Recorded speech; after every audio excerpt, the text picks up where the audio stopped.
오늘은 한동훈 검사 관련돼서 어떻게 일이 진행되고 있고 이번 주 전망 어떤지, 지금까지 어떻게 진행됐는지에 대해서 살펴보겠습니다. 아침부터 옳은소리 시작하겠습니다. 지난 주말을 뜨겁게 달궜던 뉴스입니다. 유시민 총선 관련 대화가 스모킹건, 수사 부정적이던 윤석열도 타격. KBS가 9시 뉴스를 통해서 보도를 크게 했습니다. 이동재 기자와 한동훈 검사가 만났는데 두 사람이 유시민 노무현 재단 이사장의 신라젠 주가 조작 연루 의혹을 제기하자고 공모한 정황이 발견됐다라는 이야기를 하죠. 다만 검언 유착이 피의자를 구속할 만한 범죄인지에 대해서 논란이 있어 왔는데 법원이 수사팀의 손을 들어주면서 윤석열 총장 입장이 궁색해졌다. 녹취가 있었는데 그 녹취가 스모킹건이었다는 거죠. 이동재 전 기자가 당시 후배인 백모 기자와 함께 부산고검 차장검사였던 한 검사장을 부산에 내려가서 만나서 이야기를 하는 가운데서 유시민 얘기를 했다. KBS의 취재를 종합하면 이 단어가 매우 중요합니다. KBS의 취재를 종합하면 이건 무슨 뜻일까요? 네, 출처를 밝힐 수 없는 빨대에 의하면 이란 말을 취재를 종합하면 이란 말로 어렵게 쓰죠. 게다가 최근에는 검찰 쪽에 수사, 기밀 유출이 범죄가 되고 있기 때문에 검찰 쪽에서 수사와 관련된 사항을 절대 확인하지 못하도록 그렇게 규칙이 정해져 있습니다. 그런데 저 내용은 아무리 들여다봐도 수사 검사 쪽에서 이야기해주지 않으면 알 수 없는 이야기이죠. 그래서 제가 아침부터 옳은소리 방송에서 몇 번 말씀드렸지만 검찰은 언제나 우리 편이 아닙니다. 이성윤 지검장이 한동훈 검사를 수사하고 있다고 해서 이성윤 지검장이 민주당의 편이다, 문재인 정부의 편이다라고 생각하시면 안 됩니다. 물론 이성윤 지검장은 살아있는 권력인 윤석열 검찰총장과 그의 측근인 한동훈 검사를 치기로 마음먹었습니다. 그것은 검사로서의 직무이기도 하고 본인의 결기이기도 하지만 또 한편으로는 윤석열 총장의 다음 자리를 노리는 차기로서의 의미를 가지는 것입니다. 검사들은 기본적으로 정부에 절대 충성하지 않습니다. 말을 잘 듣는 척 할 뿐이죠. 그래서 이번 문재인 정부가 수사 기밀 유출은 절대로 안 된다고 말을 했음에도 불구하고 이번엔 KBS 쪽에 이런 내용을 흘려준 것이 아닌가라는 강한 의심이 있는 것입니다. 물론 사실관계는 저도 알 수는 없습니다. 내용을 계속 보시죠. KBS 취재를 종합하면 이동재 기자가 총선에서 야당이 승리하려면 윤석열 총장의 힘이 실린다는 발언을 하고 유시민 취재의 필요성을 언급했고 한 검사장은 돕겠다라고 말을 했다라는 것이죠. 유시민 이사장은 정계 은퇴를 했다. 수사하더라도 정치적 부담이 크지 않다는 취지의 말도 했다는데 보도 시점 총선을 앞두고 얘기가 오고 갔기 때문에 강요미수가 아니다 라고 본다는 겁니다. 이전 기자가 한 검사장에게 신라젠 사건에 유시민 의혹이 있지 않느냐라고 말을 했는데 한 검사장은 없다고만 했다라는 공모를 부인해 왔는데 여러 가지 사정을 살펴보니 그렇지 않은 것 같다라고 하면서 서울중앙지검 수사팀이 균형을 잃었다고 보고 전문수사자문단 소집을 지시하고 이전 기자에 대한 영장 청구 승인 요청을 반려했는데 측근이 한 검사장을 감싸려고 한 거 아니냐라고 이야기를 했다는 겁니다. 근데 여기에서 가장 중요한 것은 이동재 전 기자, 그 다음에 백모 기자, 한동훈 검사와 이 변호인들, 그리고 수사를 하고 있는 검사들을 제외하면 녹취록을 갖고 있는 사람이 아무도 없다는 겁니다. 심지어 이 보도를 하고 있는 KBS도 녹취록은 확보를 못하고 취재를 종합하는 거죠. 취재를 종합하면 한동훈 쪽도 취재를 했을 것이고 이동재 쪽을 취재를 했을 것이고 검찰도 취재를 했을 것입니다. 근데 말씀드린 대로 검찰에서는 이 얘기를 해주면 안 되는 거거든요. 그러니까 취재를 종합했다고 표현을 했죠. 그런데 제가 미루어 짐작하기로는 수사하고 있는 검찰 측으로부터 그런 이야기를 듣고 기사를 내보냈을 겁니다. 그러면서 KBS는 보도를 이어갑니다. 채널A 전 기자 구속 뒤 바로 소환, 검찰 고위직 연결 협박 의심 자료 상당. 이 씨가 구속돼서 한동훈 검사장에 대한 수사를 속도를 내게 될 것이다. 판사가 이렇게 얘기했죠. 검찰 고위직과 연결해 피해자를 협박하려고 했다고 의심할 만한 상당한 자료들이 있다. 라고 하면서 채널A 기자에 대한 구속영장을 법원이 발부를 한 겁니다. 이동재 기자가 이철 VIK 대표에게 현재 검사장과의 친분을 이용해서 그 협박을 한 거죠. 유시민 노무현 재단 이사장 관련된 비위를 제보하라고 압박했다 라는 정황이 있다라고 법원이 봤다는 겁니다. 그래서 재판부가 언론과 검찰의 신뢰 회복을 위해서라도 구속 수사가 불가피하다고 판단된다라고 하면서 사실 현역 언론인이 취재한 사실을 가지고 이 구속을 하는 건 쉽지 않은 일이거든요. 하지만 그런 결정을 내린 겁니다. 이동재 전 기자가 반발을 했죠. 구속영장에 한동훈 검사장과의 공범관계가 명시되어 있지 않았는데 법원이 구속 사유로 검찰 고위직과 연기를 의심된다라고 하는 것은 영장 청구의 범위를 넘어서는 일이다. 강요 미수 범행은 사안이 중하지 않다고 보는 게 법조계 일반적인 견해라면서 영장이 발부된 유사 사례를 본 적이 없다라고 반발을 했고 한동훈 검사장은 소환 요구를 거부했고 이전 기사가 구속되니까 출석을 하지 않았다는 겁니다. 즉 여기서 중요한 것은 이동재 기자의 강요가 미수에 그쳤다는 겁니다. 유시민 관련돼서 뭐 없냐고 이철 VIK 대표를 압박을 했고 하지만 이철 VIK는 압박에 넘어가지 않고 이러한 협박 사실을 MBC에 알려줌으로써 MBC에서 이것을 보도하는 그런 양상을 띠게 됐죠. 그러니까 미수인데 미수가 무슨 중요한 범죄라고 이렇게까지 하느냐라고 억울하다는 이야기를 하는 것입니다. 근데 어떻게 생각하시나요? 미수가 과연 그렇게 별거 아닌 범죄일까요? 미수와 관련돼서 최근에 한번 시끄러웠던 적이 있었는데 징역형을 선고받기도 했고요. 여러분도 혹시 기억나십니까? 미수로 징역을 산 사례를 제가 한번 보여드리겠습니다. 포레카 지분 강탈 미수, 차은택의 징역 3년 선고. 여기서 송성각에게 징역 4년형이 선고가 됐습니다. 송성각 씨는 무슨 죄가 있었죠? 송성각이 한상규를 설득하겠다고 제안했고 송성각이 한상규에게 세무조사 등을 거론하면서 협박을 했다. 자, 이제 기억을 다시 더듬어 드리겠습니다. 송성각은 콘텐츠진흥원 이사장이었죠. 그리고 차은택과 공모해서 포레카는 뭐냐 하면 포스코의 사내 광고 에이전시였습니다. 아주 규모가 큰 연 매출이 500억 규모에 달하는 광고 에이전시였는데 이게 이제 독립해 나간 거예요. 그래서 어떤 분이 한모 씨가 대표를 맡았는데 거기에 가서 송성각이 지분의 80%를 내놓으라고 지분의 80%를 차은택 씨에게 내놓으라고 협박을 한 겁니다. 근데 제가 지금 한모 씨라고 말씀드렸는데 한상규 대표가 거기에 결연하게 맞서죠. 난 그럴 수 없다. 라고 맞섰고 청문회에 나와서 이와 같은 사실을 증언한 바 있습니다. 이를 통해서 송성각 콘텐츠진흥원장의 죄가 만천하에 드러났고 한상규를 만난 겁니다. 세무조사를 거론하면서 묻어버리다 등을 말을 했고 한상규에게 최순실 차은택 요구대로 하라는 취지로 종용을 한 겁니다.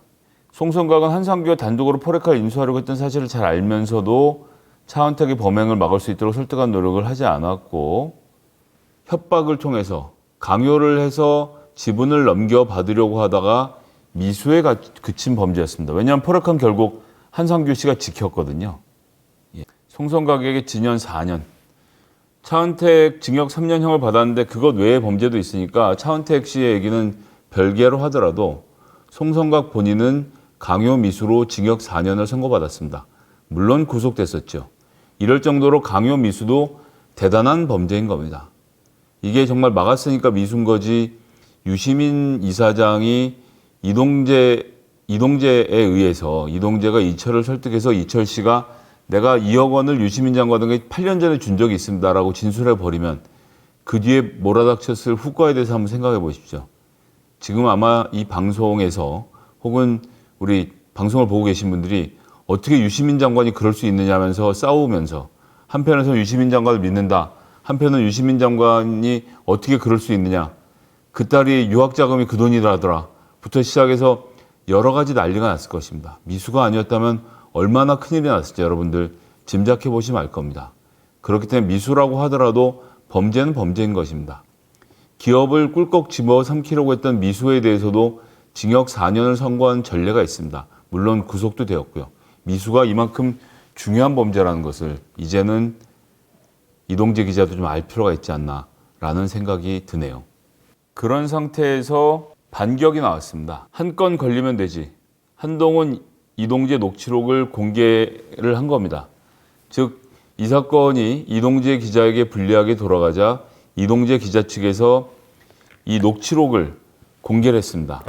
한동훈 KBS 검언유착 보도는 완전히 창작이라고 하면서 이동재 측이 녹취록 원문을 첫 공개한 겁니다. KBS가 의도적으로 내용을 왜곡했다라는 것이고요. KBS가 사과했다는 것이죠. 놀라운 이름이 등장합니다. 저도 몰랐는데요.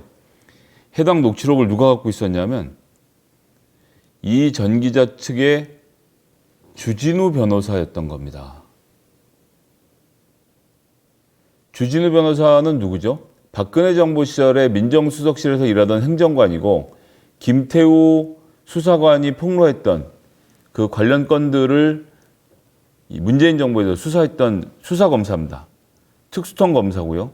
1년 전에 옷을 벗고 나갔죠. 나가서 변호사가 됐는데 이 사람이 이동재 기자의 변호사를 하고 있던 거였습니다. 이동재 기자의 변호사를 한다는 얘기는 뭘까요? 이건 이동재 기자의 변호사가 아닌 거죠, 사실은. 예. 이건 뭐 제가 사실관계를 정확히 말씀드리긴 좀 어렵지만 이렇게 되면 이거는 한동훈 검사장의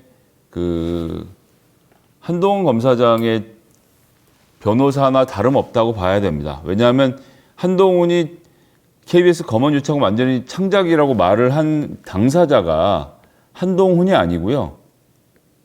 한동훈이 아니고 바로 이동재 변호사인 주진우 전 검사, 특수통 검사였다는 겁니다.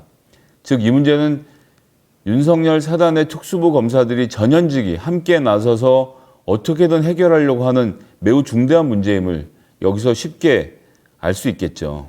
이런 상황을 놓고 보면 지금 현재 벌어지고 있는 이 일은 검찰 내 특수부가 본인들의 지위를 지키기 위해서 오만 일들을 다 하고 있는 상황으로 봐야 될 것 같습니다. 그래서 녹취록을 어제 주진우 변호사가 공개를 했고요. 주진우 기자 아니고 주진우 변호사입니다. KBS가 거기에 대해서 이야기를 했습니다. KBS가 의심을 할 만한 대화를 나눴다고 하고 기사 일부에 정확하게 확인되지 않은 사실을 단정적으로 표현한 점을 사과했습니다. 공개된 녹취록의 내용은 유시민 재단 이사장을 언급을 하니까 한동훈 검사장이 관심 없어. 그 사람 미천 드러난 지 오래됐잖아 라고 말을 했다는 녹취가 나오는 겁니다. 유 이사장이 신라장 강연 얘기를 하니까 강연을 했다는 것밖에 홍보하는 것에 있어서 주가 조작 차원이잖아. 즉 유시민이 강연한 것은 사실이지만 그 강연을 했다고 해서 유시민과 신라젠의 유착은 알 수 없고 다만 신라젠이 유시민이 강연한 것으로 자기들의 홍보를 삼지 않았냐. 이런 정도 얘기를 하는 거죠. 이건 뭐 한동훈 검사로서 할 수 있는 얘기 아니겠습니까? 그래서 대화 내용에선 총선 검찰총장 야당에 대한 언급이 없었다라고 이동재 기자 측에 주진우 변호사가 주장을 했다는 거고요. 근데 다만 이런 말이 있습니다. 한 검사장이 그런 거 하다 한 건 걸리면 되지. 교도소에 편지를 썼다. 즉 이동재 기자가 교도소에 편지를 써서 이철을 설득한다고 말을 하자 한동훈 검사가 그런 거 하다가 한 건 걸리면 되지라고 답했다는 것. 이 대목 하나가 관계가 있다는 이야기를 하고 있는 것입니다. 아, 그러면 이거는 어떻게 봐야 될까요? 그러면서 이동재 측에서는 공모관계가 성립한다고 볼 수 없고 한동훈이 단순히 적담을 했을 뿐이다 라는 이야기를 하는 겁니다. 근데 이 얘기를 한동훈의 변호사가 하는 게 아니라 이동재 변호사인 특수부 검사 출신인 주진우 변호사가 한다는 건 웃기는 거죠. 다음 주에 한동훈 검사를 소환한다는 것이고요. KBS는 권력과 자본으로부터 독립된 진실 보도를 추구하고 있고 인과관계를 왜곡해서 안 된다라고 생각하고 있고 보도 내용 가운데 불가피한 실수가 발견될 경우 시청자 여러분께 가감없이 공개하고 양해를 구하겠습니다. 제가 서두에 뭐라고 말씀드렸죠? KBS가 종합적으로 취재한 내용의 그 종합은 아마 수사하고 있는 검찰 측으로부터 흘러가 들어간 정보일 가능성이 높습니다. 그리고 계속 말씀드리지만 수사하고 있는 검사들은 대한민국의 정의를 실현하기 위해서 검사를 하고 있는 게 아닙니다. 그들은 검사 집단 자체를 살리는 데 가장 큰 비중을 두고 있습니다. 그 좋은 예가 한동훈 검사의 수사를 맡고 있는 한동훈 검사의 변호사를 맡고 있는 것이 주진우 변호사라는 겁니다. 같은 특수통으로 한동훈, 주진우, 윤석열 총장이 매우 가까운 사이인데 이동재 기자의 변호를 한다는 자체가 이동재가 뚫리면 한동훈도 뚫린다라는 결연한 각오가 있는 것이죠. 한편으로 이성윤 지검장 쪽에서는 어떻게든 이번 사건을 만들어서 한동훈을 수사해야 하고 타격을 줘야 되는 입장에 있습니다.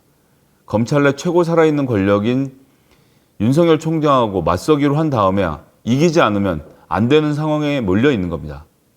그래서 본인들에게 유리한 여론을 조성하고자 가지고 있는 수사 내용을, 녹취 내용을 KBS나 언론사들이 흘렸을 가능성을 우리가 항상 유의해서 봐야 합니다. 우리가 이 기준을 조국 장관에게만 둬서는 안 됩니다. 조국 장관의 인권이 중요하고 검사들이 흘린 내용으로 보도를 하는 것에 대해서 비판했던 것과 마찬가지로 만약 KBS의 이런 보도가 검찰 수사기관으로부터 흘러나온 내용을 바탕으로 해서 했다면 그것 역시도 우리는 냉정한 눈으로 바라봐야 합니다. 즉 제 이야기는 지금 현재로서는 지금까지 공개된 내용, 수사팀에서 반박하지 못하는 것으로 봐서는 한동훈 검사가 한 말은 이동재 기자가 신라젠 취재를 언급하면서 이철 전 밸류 인베스트 코리아 대표 등에게 교도소에 편지를 썼다라고 말을 하니까 한 검사장이 그런 거 하다 한 건 걸리면 되지 라고 말을 했다는 것. 그런 거 하다 한 건 걸리면 된다라고 말을 한 게 공모냐 아니냐는 법정에서 따질 문제이긴 하지만 지금 KBS가 말했던 것처럼 이번 총선을 앞두고 우리 검찰총장님께 이게 도움이 될 겁니다. 유시민을 파보자 이런 얘기가 나오지 않았다라는 것이 이동재 측 변호사인 주진우 변호사의 주장이고 거기에 대해서 지금까지 반론은 나오지 않은 상태라는 점을 보면서 우리가 냉정하게 이야기를 해야 되는 겁니다. 즉 한동훈 검사에게 지금 당장 검언유착의 모든 데를 뒤집어 씌우고 이렇게 갈 수는 없다는 거죠. 여기에 우리가 흥분하면 안 됩니다. 이성윤도 한동훈도 윤석열도 결국은 검찰 편이고 검찰 내에 자기 권력 편일 뿐이라는 점을 우리가 잊어서는 안 됩니다. 이 문제에 대해서는 이것 외에 이동재와 한동훈 검사가 추가적으로 무엇인가 함께 공모한 혐의가 있는지를 더 들여다봐야 할 것이고 이런 것이 더 취재가 되고 수사가 이루어져야 할 것입니다. 이런 과정을 우리가 좀 냉철하게 바라볼 필요가 있겠다라는 말씀을 드립니다. 근데 한편 KBS는 이 문제로 사과를 하면서 한동훈과의 관계에서 한 발을 뺀 거죠. 그런데 오늘 아침에 또 한겨레신문은 다른 보도를 하고 있습니다. 수사 정당성을 확보했어.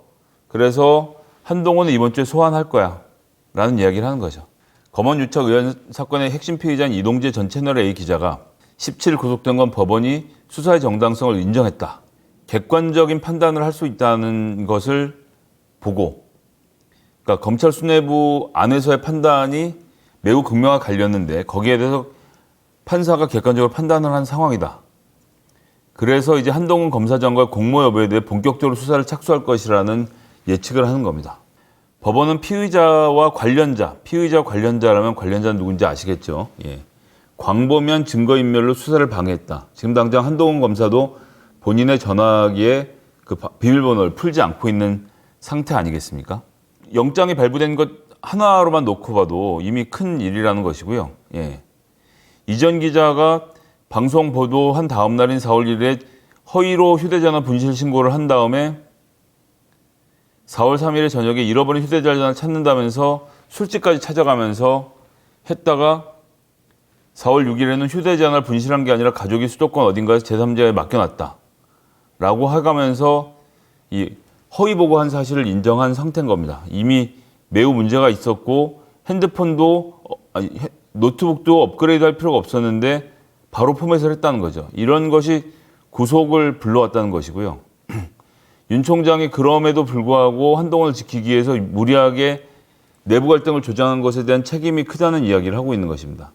그래서 추미애 법무부 장관이 지휘권을 발동했고 수사팀이 이제 한동훈을 곧 소환해서 조사할 거라는 겁니다. 이제 내용을 보면 곧 이제 드러나겠지만 수사검사팀은 검찰 수사심의위원회가 열리는 24일 전에 한 검사장을 소환할 계획으로 지금 알려져 있는 상태인 겁니다. 그러니까 한동훈 검사장의 녹취록과 관련돼서 부산에서 나눈 대화를 이동재 기자와 백모 기자, 후배 기자와 한동훈 검사가 부산에 있는 그 검사 사무실에서 나눴던 15분짜리 녹취록, 여기에는 지금 얘기하는 총선이 윤석열 총장에게 도움이 될 것이라느니 이런 얘기들이 들어있지 않다라고 이동재 기자 측의 주진우 변호사가 어제 녹취록의 일부를 공개하면서 이야기를 한 것이고요. 지금까지 수사기관에 반박은 없었고 이것을 취재했던 KBS가 본인들의 일부 잘못을 시인하면서 사과를 하는 상황, 즉 수사팀으로부터 내용이 KBS로 흘러 들어갔을 것이라는 객관적인 의심을 해볼 수 있는 상황이라는 점을 우리가 봐야 하고요. 그러니까 한동훈이 지금 당장 이동재랑 정말 짜고 야 윤석열 총장님을 위해서 이번에 유시민 한번 작살내자라고 말을 했다라는 증거는 현재로선 어디에도 공개된 게 없습니다. 그런 내용에 우리가 잘못 넘어가서 한동훈 검사에 대한 필요 이상의 공격을 하면 그것이 결국은 거꾸로 공격으로 되돌아온다는 점을 분명히 알아야 하고요. 어쨌든 24일 전에는 한동훈 검사에 대한 수사는 불가피한 상황이고 이런 과정을 통해서 또 여러 언론사들이 어쨌거나 한동훈 검사가 그 타겟이 된 이상은 취재를 할 겁니다. 그런 취재를 통해서 내용이 더 보강되고 드러나는 과정까지 우리가 이것을 침착하게 들여다봐야 한다는 점, 이성윤 지검장 역시도 검사일 뿐이라는 점을 절대 잊어서는 안 됩니다. 수사 기밀이 흘러나와서 본인들이 원하는 방향으로, 검사 A가 원하는 방향으로 일이 흘러가다가 검사 B가 원하는 방향으로 일이 흘러가는 것은 결국 검사가 원하는 방향으로 흘러간다는 것 외에는 아무런 차이가 없다는 것을 우리가 분명히 알아야 되겠고요. 지금 KBS의 사과는 권력에 굽힌 것도 아니고 한동훈 검사에게 굽힌 것도 아닙니다. 본인들 취재했던 내용과 다르니까 사과를 한 겁니다. 한 발 물러선 측면이 있는데 이렇게 된 이상 분명히 유착한 증거를 찾아내기 위해서 또 고군분투할 것이고요. 이런 과정은 함께 지켜봐야 할 것입니다. 그러니까 지금은 좀 침착하게 앞으로 벌어질 상황을 지켜봐야 한다는 점, 한동훈 검사의 핸드폰이 열리고 또 소환돼서 조사되는 과정을 통해서 더욱 새롭게 드러나는 무슨 사실이 있는지를 지켜보아야 한다는 점, 그리고 그런 가운데서 한동훈 검사에 대한 구속영장이 발부될지 여부도 그 다음 관전 포인트가 될 것이고요.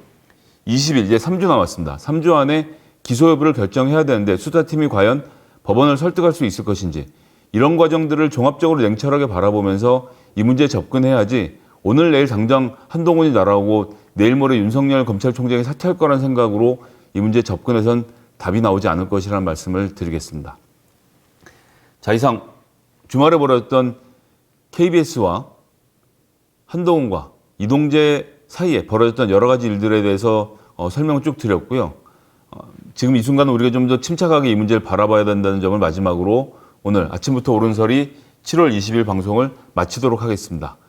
앞으로도 계속 관련된 내용들을 팔로우업 하도록 하겠습니다. 자, 검사는 검사 편이라 누가 누구를 믿을 수 있을지 도저히 알 수가 없습니다.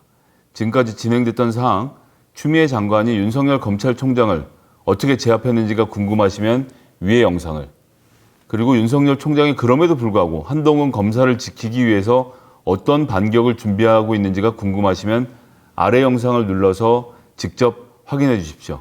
그리고 영상이 마음에 드셨다면 좋아요와 구독도 부탁드리겠습니다. 감사합니다.